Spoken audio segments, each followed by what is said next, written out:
بیوی کو مارا جا رہا ہے. سن لے، بیوی پیر کی جوتی نہیں، نہ وہ سر کا تاج ہے.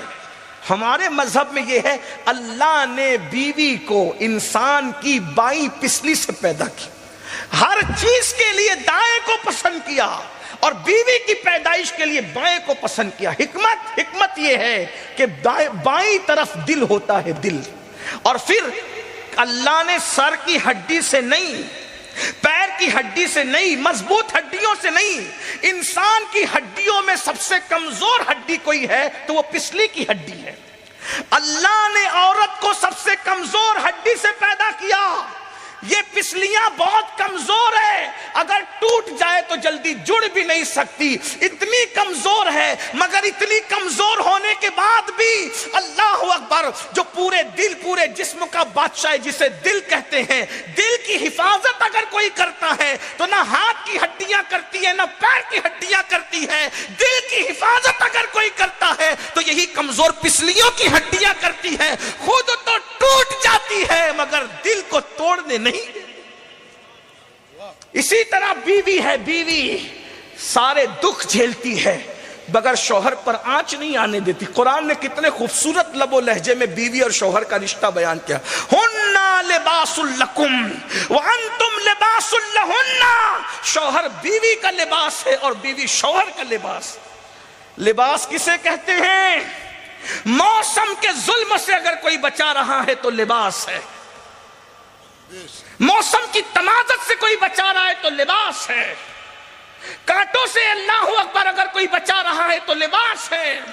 عیبوں کو کوئی چھپا رہا ہے تو لباس ہے. محفلوں میں مزین کر کے جو بتا رہا ہے لباس ہے.